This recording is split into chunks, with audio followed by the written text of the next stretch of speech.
If you're a salon or spa owner, cosmetology school gave you the skills to serve clients, but it didn't prepare you to run a business. You probably thought ownership would mean freedom, but instead you're working harder than ever, barely paying yourself, and worried that everything's going to fall apart the second you step away. Welcome to the station, where we give you real strategies, systems, and structure so you can step into the CEO seat where you belong.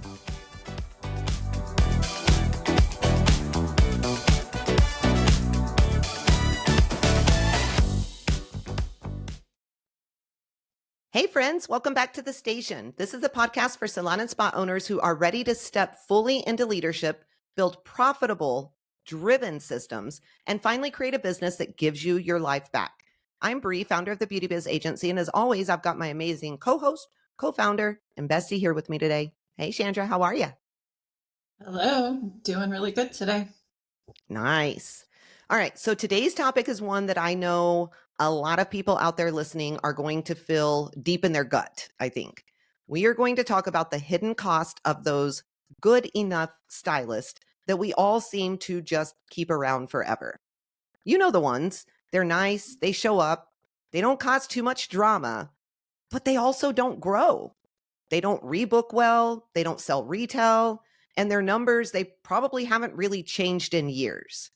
And because they're not a problem, we just kind of keep letting them slide or letting them ride the wave. They're easy, they're comfortable, they're safe. But I think what we want to show all of you out there today is that that's safe. It can actually be incredibly expensive if you aren't careful.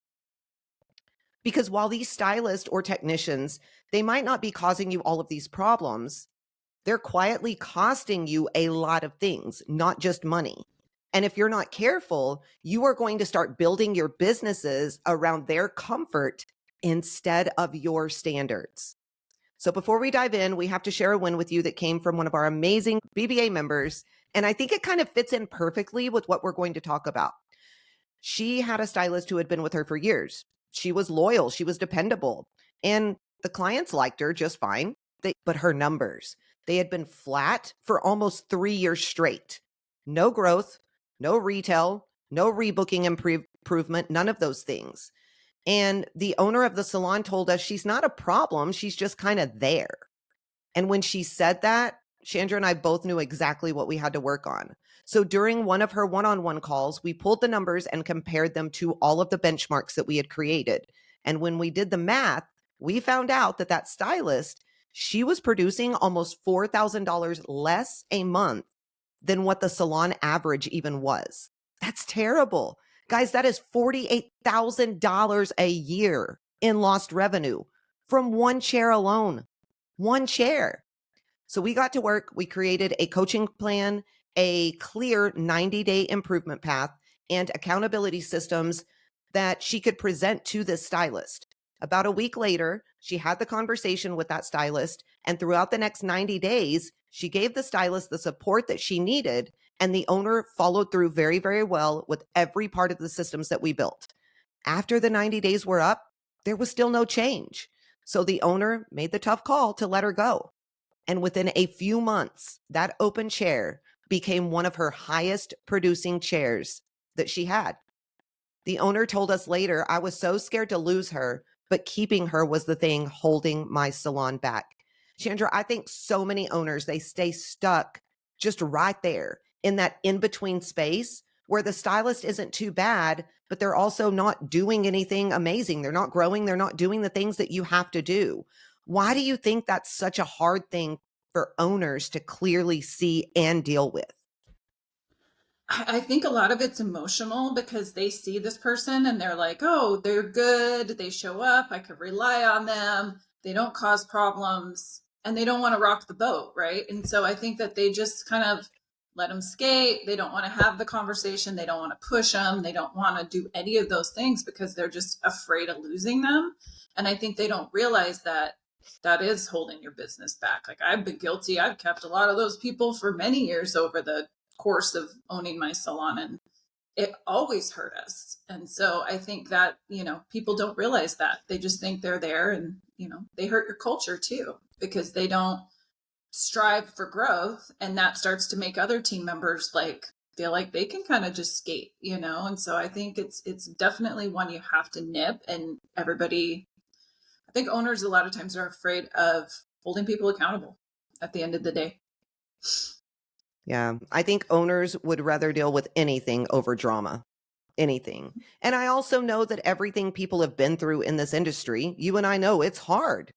I get where they're coming from. It's like there's this kind of peace that comes with having people who don't make waves, right? But the truth is, what looks peaceful might actually be the worst thing that you could ever have in your business. One of the things that I think is really important is good enough. That doesn't mean stable. It means stagnant. And that's the last thing you ever want in business. Stagnant energy in a salon is always going to cost you more than you think because it costs you in your profit. And this is one of the reasons that salons have such horrible profitability, not only because of their numbers, but because they allow things like this. It also is going to cost you in momentum, like you said earlier, in culture. But worst of all, I think it costs you in your standard. And the part that hurts the most is that these are often people that we care about deeply. I get it. They've been with us for years. You probably know their families, you know their stories, you know their struggles, you know everything about them. So when you notice that they've kind of stopped growing, it almost feels personal to make a decision, to do anything, to have a conversation. And I think that's where everything gets really, really blurry, right? Because you let that guilt kind of creep in.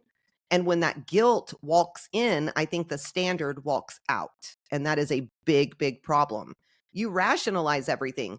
You tell yourself all of those things that we talked about. She's not that bad. She's consistent.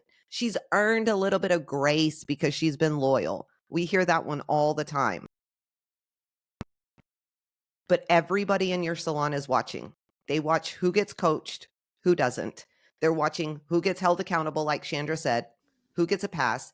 They're watching what really matters here in this studio, and they are going to adjust their efforts accordingly. They're going to do that. That's a hidden cost of good enough. It's not just about one stylist's performance, it's about what it teaches the rest of the room in all reality. So I think let's kind of name these triggers or the topics of reasons why people keep good enough, Chandra, and talk about those a little bit. You mentioned a lot of them. Let's talk about fear first, because I think this is usually the root of everything. Fear sounds like, what if I let her go and nobody replaces her? What if I lose income while I'm searching for somebody new? And I think those fears are valid. But the reality is that fear is costing you money as well. And it's going to continue it. You're already losing income by keeping somebody who's underperforming. You're already losing opportunity by holding a chair that could belong to somebody who's hungry, who's a go-getter, who's willing to do the things they need to do. I always tell owners this: the fear of an empty chair keeps more salons broke than bad months ever could. And that stings and it hurts, but it is 1,000,000% true. You can always recover from a few weeks of lost service revenue, but you cannot recover from years of suppressed potential. To be honest, that fear is rarely about the numbers. It really is. It's about control when you really dig down deep. It's that voice inside saying, if I let them go, I don't know what's going to happen next, right? It's that control piece. But leadership, guys, you are a leader, and leadership means choosing growth even when you can't control the outcome. It's choosing to believe that an empty chair creates space for something better. You have to have the faith. You have to believe that there's something better out there. Chandra, the root, the fear, we hear that it's about the numbers all the time, but I really do think it's about the control. What do you think on that? I'm interested to see if I'm just crazy in thinking that, or if you think that that's pretty much accurate. I mean, I think you're pretty accurate. I think that is, I mean, when we see that and you actually break the numbers down, a lot of times what they're worried about when it comes to the numbers doesn't even make sense. And so I think when you go past that and you do kind of discover it is that fear, it could be the control, it could be just again, they're just afraid of rocking the boat. They're afraid of the unknown, and they're not thinking about the business in the future. They're just thinking about the business right now. And I think that's where a lot of them get stuck, and they get afraid to pull the trigger on any of those things because they're not thinking about long term. They're just thinking about that short term Yep. band-aid or whatever that looks like. So yeah, I agree. Absolutely. And then I think the guilt, and I think the Mhm. guilt runs really deep, especially for women in leadership. Especially like you feel guilty for even thinking about replacing somebody who's been loyal. You feel guilty for wanting more when everyone else seems fine just staying where they are. You feel guilty for being the one who has outgrown the current version of your business. Guilt and leadership do not go together. Guilt is emotional noise that is going to keep you small forever. It really will. You can honor someone's loyalty and still hold them accountable. You can love someone as a person and still outgrow them professionally. You can appreciate their years of service and still recognize that they no longer align with where you want your business to go. You're not a bad person for wanting to keep moving your business forward. You're a leader. And leadership means making decisions that are right for the business, even when they may feel wrong in the moment. You cannot save someone from their own lack of growth by sacrificing yours. That is the best way to put it. Chandra, I know you and I have coached a lot of owners through this exact type of guilt, right? The I don't want to hurt their feelings type guilt. Why do you think so many owners mistake compassion for permission? Oh, I think that I think they're more so just thinking about, well, like you said, like that guilty feeling, that feeling, what am I gonna, what's gonna happen to them if I let them go? Or, oh, they have so much potential. I see all this potential. I know they're gonna get it eventually. Like all of those things, I think we forget that, and we think we're being maybe compassionate, but I feel like at the end of the day, like it's not. It is sort of that guilt or that fear, like what you're talking about. Like I have a really funny story actually that I just thought of that I'll share with you guys really quick. One of the employees I had years ago, with this was I called him like my kryptonite because I kept trying to let this guy go and I just couldn't ever let him go. And he wasn't growing. He had low client retention, sweetest guy, sweetest kid, like so nice, late for work all the time, called out sick all the time, like broke every rule pretty much that we had. And for some reason, I just had it like in my heart for this guy. Like, I just feel like we're going to fix him. And I remember even the team felt like that because there was a couple times where I was like, I am done. He didn't show up for a meeting. I am done. And even the team would jump in and be like, oh no, we can't let him go. Like, even they felt like guilty about it. And I had this manager at the time who he called out again for like the fourth or fifth time in just a couple of weeks, and she just fired him over the phone. And I was like, oh my God, wait, like what? And I was so upset about it. But like literally, I was so happy because I realized right after that what I was doing that's not compassion, right? Like that's literally just holding No. everything back. It's making my team even feel guilty. Like it was just not a good situation. And as soon as he was gone, everything started to shift and change. And so it was just funny because I literally was like, she's like, I let him go. I told him we'll put his stuff in a box. He can come get it when he wants. And I was like, oh my God, I was so upset. But that was a good learning point for me for sure. So don't feel like you're being compassionate. Absolutely. And I think you kind of hit the nail on the head with the next one. And that the next topic that came to my mind is avoidance. I think this is the one that we never admit out loud, right? Avoidance says things like, it's just not worth the fight. Maybe it'll get better. I'll deal with it next quarter, all of those types of things. But here's the thing, avoidance, it is never going to protect your peace. It is just going to delay the inevitable.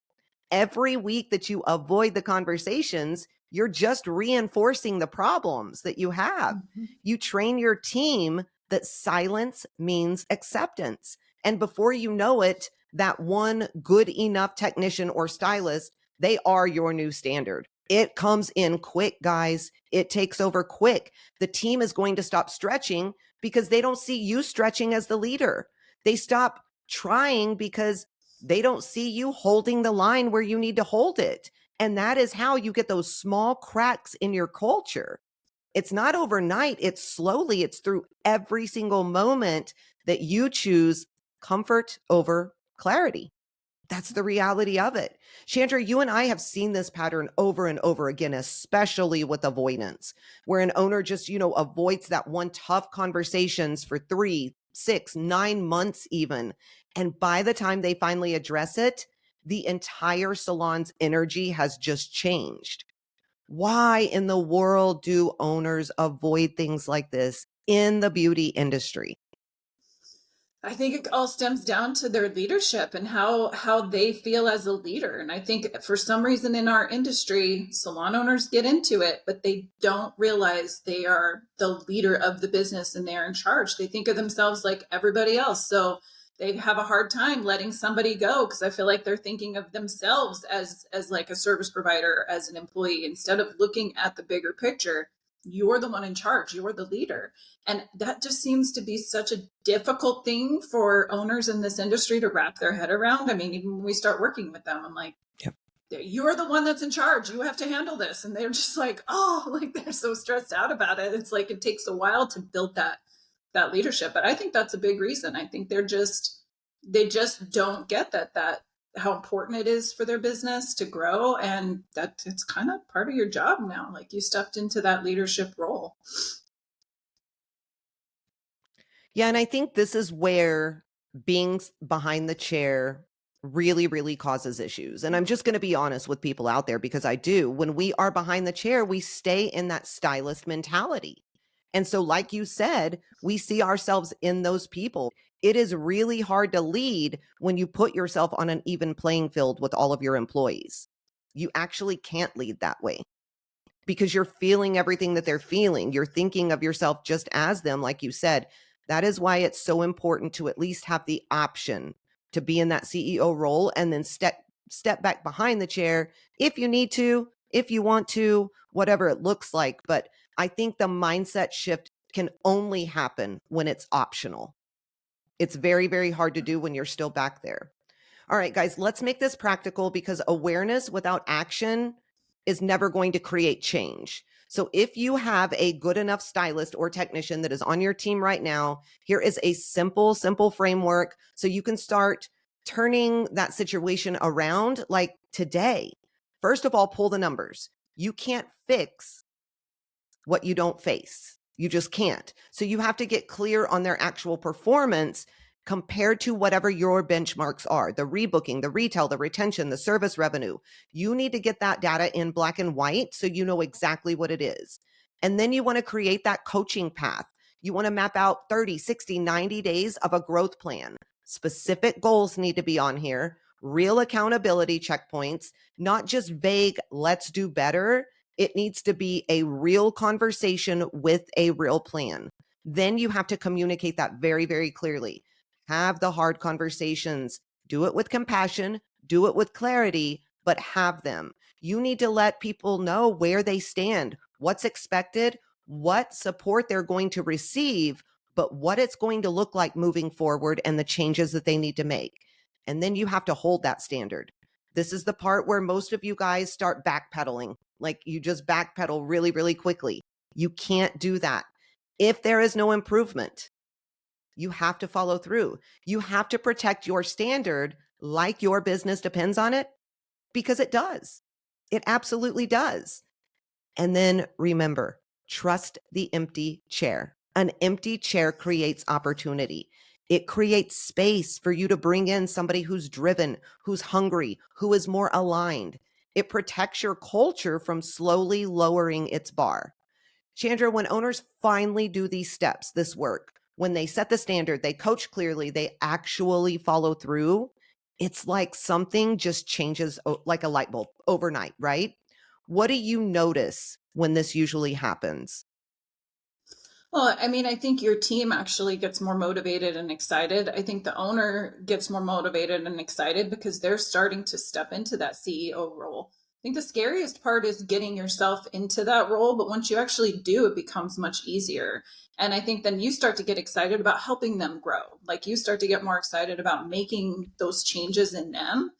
And I think what I see a lot of times too is a lot of those employees that are just good enough, once you actually start setting a clear path for them, start holding them accountable, majority of them actually step up and start doing it. There's going to be a few that won't, but that's kind of how you weed them out, right? Like you need to have a culture of growth and you need to have a culture with people who are wanting to strive to do more. And you're never going to get that if you don't hold them accountable. So I think that is, an instant change that you'll see in your team just from implementing these things like right away. Great points. And I think even more so, the people that need to step up, they start doing it. It affects everybody in the salon, even the ones that are already hungry, already driven, they step up even more. So then your output is 3 times more than it ever would have been. It's that ripple effect in a very, very positive way. And it just creates a dynamic culture inside of your salon when you do all of these things. So yeah, I think you hit the nail on the head with that. All right, guys, let's switch gears for just a second and move into our listener question for this week. This one came in from Shelly in North Dakota. She asked, how do you get your team actually involved in marketing themselves and the salon? I feel like I'm constantly the only one posting or talking about promotions, and I want them to take more ownership without feeling like I'm just constantly nagging at them. I think this comes up constantly, Chandra. It like we hear this Oh, all yeah. the time. So go ahead and answer that one for Shelly. Yeah, I mean, I do this in my own salon, so I know that it works. And I think the only thing you can do is you have to set a system around that as well. We talk about systems all the time. You have to make it a requirement. You have to make it part of their growth plan. That's, the only way you're going to get them to really stay consistent. Because you can give them a fluffy talk and you can this and that motivation, I feel like lasts for like 5 minutes. And so once you actually set a criteria around it, I want to see you do X amount of marketing posts or X amount of marketing events, all those things as part of their growth plan. I think that you'll feel and you'll start to see they'll start doing it. They have to do it, but you have to hold them accountable. And that's the biggest piece of that is when it comes to the marketing as well. So I think create a system around it, put it in part of their growth and see where it goes. And that's something you can back off of as they start to get to higher levels too. And so that's something that, we have them really hit it hard in the marketing when they're building. And then as they start to get more built, they always have to stay on top of things, but they don't have to be as much. And that's a motivator for them too, to get through all of that in the beginning, I think. Absolutely. I think when you're building this type of system, one, you have to be very, very clear. Your team needs to know exactly what to post, how to post it, why it matters. You can't just be vague in this area like, hey, share this or do this. You need to give them some structure. Give them weekly promo themes, give them example captions, hashtags, maybe even pre-written talking points. That will go a long way when you're getting your team used to this stuff. They have to take the ownership. Instead of just barking orders at them, tie it back to that personal growth, like Chandra said. Accountability is going to be huge. It's the part that's always missing in salons. So, what are those expectations exactly? Write them down so they can see them. Like we talk about benchmarks all the time, and those are really, really important. These social media benchmarks should be no different. It should be written down, black and white. They know exactly what to do. Give them ideas, though. I think that's the most important thing and something that we don't see. And if you have 2 or 3 people on your team that love social media, let them help you take the reins. Have them get everybody else pumped up and creating things together and doing all the things. The reality is, if you are a commission salon owner and you are doing 90% of the marketing, you're doing it all wrong because it should never, ever be that way. And once your team understands that when they promote themselves and when they promote the salon, everybody grows and everybody makes more money, you will start to see a shift in that area. It's Mhm. really, really important. All right, guys, here's what we want to leave you with today. Good enough stylist is never truly a good enough thing. It's expensive and it erodes your standard one small compromise at a time. So if you are serious about building a business that actually grows with you, not around these good enough stylists, you have to stop protecting them. You've got to get out of that comfort zone, and you have to start protecting your culture and your business. If you are ready to have these hard conversations with clarity, with confidence, we have built the tools that can help you do exactly that. We have all of this at the Beauty Biz Agency. So head over to our website, thebeautybizagency.com, grab some of our free resources, look at some of our coaching options, and let us help give you the support that you need to finally step into that CEO seat in your studio and live the life of freedom that you've probably been chasing for a really long time. And if this episode spoke to you or it helped in any way, please share it with another salon owner who needs to hear it. Don't forget to leave us a 5-star review. We so appreciate it. It helps other owners find us. Also, make sure that you're subscribed so you never miss out on what we have coming up next. Chandra, how can our listeners keep up with everything amazing that we have going on at the Beauty Biz Agency? Yeah, make sure you follow us and check us out on Instagram and Facebook at the Beauty Biz Agency and at the Beauty Biz Mentors on TikTok. And check us out live on Facebook and YouTube the first Monday of every month at 6 p.m. Central Time. Absolutely. We'd love to see you guys there. That's a wrap. You've been listening to the station where salon owners stop babysitting and start leading like the CEOs they were meant to be. Until next time, set the standard, protect your culture, and stop building your business around keeping the peace, because it will affect you negatively in the long run. Now go out there, make bank, run the show, and ditch that chair. And as always, keep slaying those business goals with a whole lot of swagger.